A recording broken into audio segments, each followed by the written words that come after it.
All right. This one's going to be brief, I hope. I've got a teapot boiling. Hopefully, I'll get this done before that completes. To my friends, acquaintances, and associates on the right,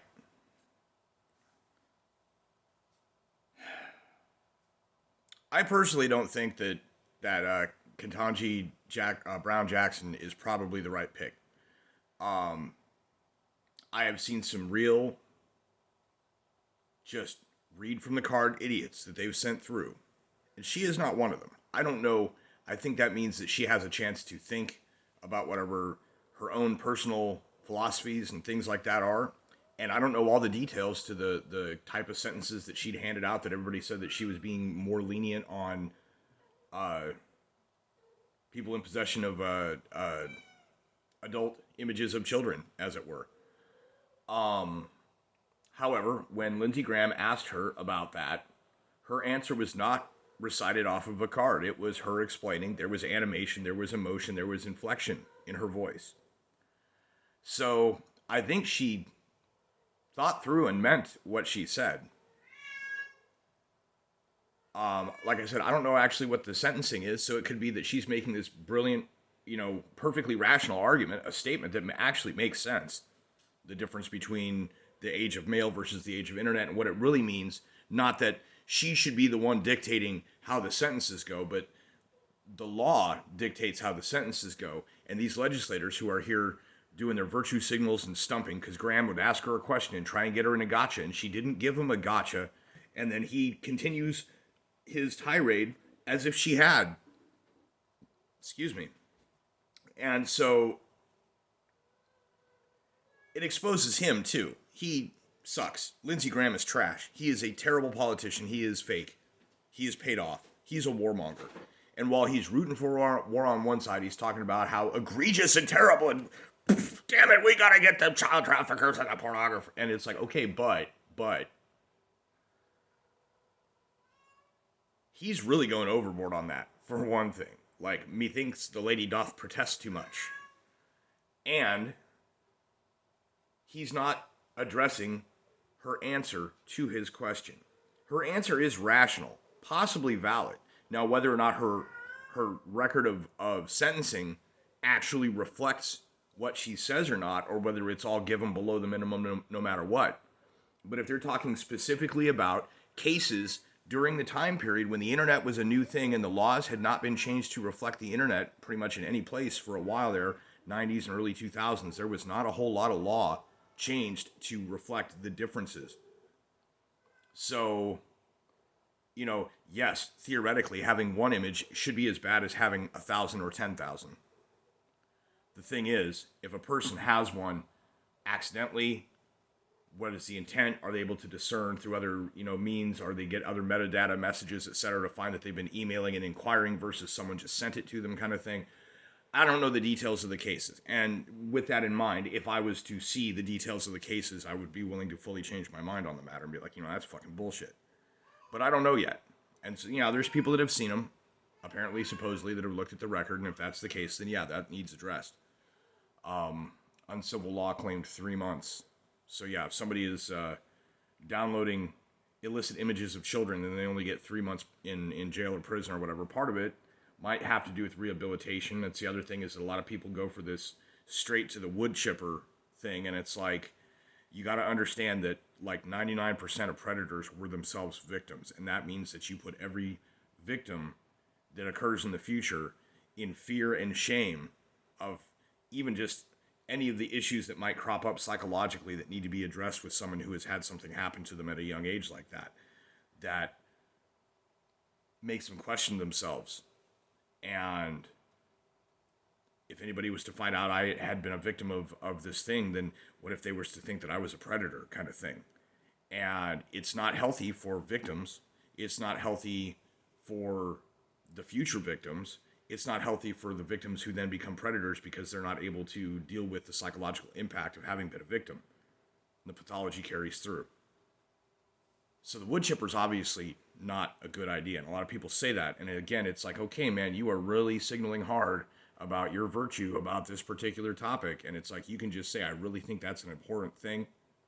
And it needs to be stopped. But stopping it means addressing the cause, not the symptoms. So that's a whole other story that we don't have time for. It's a comprehensive societal change that would have to occur that I couldn't even begin to describe to eliminate and eradicate that from being a frequent childhood trauma of most people. It's messed up. So, anyways, the thing that is getting me here is the people who are intelligent, rational, thinking through their own points of view would be taking what she's saying into account and then comparing that to her record, fine, but not in any way, shape, or form congratulating or cheering about the particular senator who asked that question, because that guy was just, it was his turn to ask. He was the one that was going to do the big thing that would get the headlines and rile up the people, because the big thing that the International Cooperation Intelligence Agency counterintelligence propaganda program that was QAnon did was it capitalized on people on the right getting as whipped up about things to do with children as people on the left do when it comes to things like rights and diversity. Pardon me. In essence, what I'm saying is that the political process, the two-party tribalism, the entire... Sorry, I had a cat just about knock a guitar over. There is a knee-jerk reaction on the right, and there is an emotional appeal on the left. They both operate identically. They just have their own respective tribal side. And both sides are led around by these, in the same way that it's said that women often lead men around by their penis. They're just grabbed and pulled.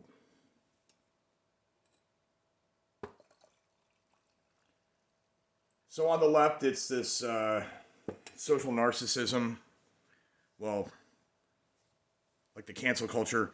I can't believe your company allows this type of, X, Y, and Z behavior to be endorsed by your product. I'm threatening to boycott. Oh, no. I don't want to look like that. I don't support, And then when it comes around to Ukraine, it's like, Russia's bad. Remember, we told you for years Russia's bad. Now they invaded a country, man.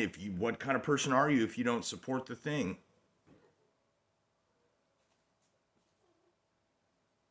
And on the right, it's exactly the same when it comes to child trafficking and child abuse and other things, and they include that in the all life is precious, pro-life, and supposedly pro-quality of life, but it is only ever used as a political, electoral stumping position. It is never something that is actually legislated or done anything about. Now, at the same time, there are divisions of the law enforcement of the United States and state and local governments all over the country that are in fact cracking down on such things, because there is a serious problem with that. There is. But using it as a rallying cry for a tribe doesn't help. It really doesn't help. And the problem is a problem that does need to be stopped. And doing that doesn't help. So, on one hand, fuck Joe Biden. And I don't know enough about his judge, but I've learned in the past that anytime I become sympathetic to any figure and whatever like that, and then after the fact I get basically let down. So I have no opinion on Judge Brown Jackson. That's her last name. On the other side, fuck Lindsey Graham. That dude's a scumbag. That dude sucks. He is only saying things to keep his position in office because he has money and he has power. He needs to be primaried. He needs to be gone.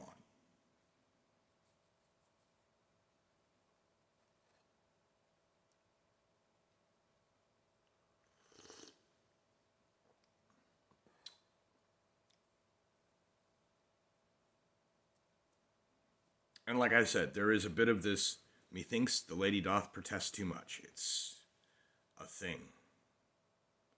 He really went nuts on trying to hammer that home. He is desperate to stay in power. And And I gotta wonder if other things are not being held over his head. But for the individuals, my friends, compatriots, acquaintances, accomplices, folks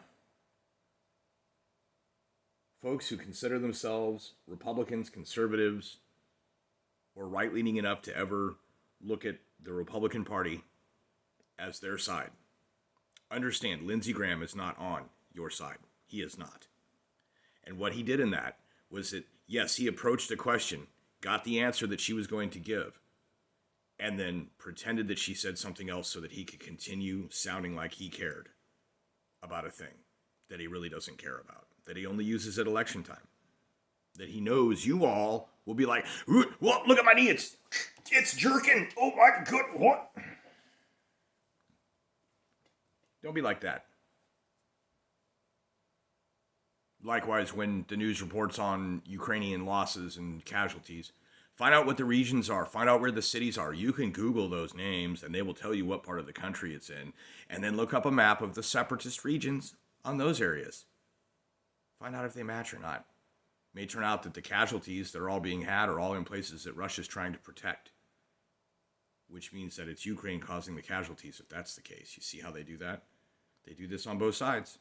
Right now, the thing on the left is Ukraine, but the thing on the left changes about every 10 minutes. The thing on the right tends to be pretty consistent. God, guns, liberty, abortion, education. This child thing that they keep bringing up but never actually do anything about. And I don't know if you recall or not, but there was a whole congressional page scandal back in the day, and it was Republicans that were doing the diddling. So don't go thinking that just because you're on that one side and not the other side that there aren't monsters on both sides, because there are monsters on both sides, and the left wing and the right wing are part of the same fucking beast. So I'm going to cut it short there. All I'm saying is, it's a big news deal. It's a thing that'll get you views if you're making a channel. And these people that need to get views to get paid, even if they are otherwise honest people, are going to be making videos criticizing someone for what is otherwise potentially a rational standpoint. Facts pending regarding the actual history, the fact pattern of this person's sentencing as a judge versus what she said in her answer. But the guy that asked her the gotcha question that she didn't give him the gotcha for and pretended it was a gotcha anyway and kept going, that guy is a scumbag. And there's a lot of people like him that say things that they know will get you riled up, that they will get you jerking that knee and up in arms about some shit because they want you to vote. And most of these people are not up for election in your own area unless you live, where's that guy from, South Carolina? I'm not sure I have any subscribers on my channel from South Carolina. My parents lived there before they conceived me for a while. But other than that, I personally have no connection to South Carolina. That guy's from South Carolina. His electoral politics do not actually affect me. But people around me who pay attention to what people like him say get affected by it. That's what I'm getting at. So, stay rational out there, folks. Especially my compatriots and friends on the right. The ones on the left, there's very few of them capable of rational thought at this point. The few that are capable of rational thought do not consider themselves on that side anymore. And everybody else is like, just kind of, even if they're pretty smart, being led around. So, don't be led around by your emotions.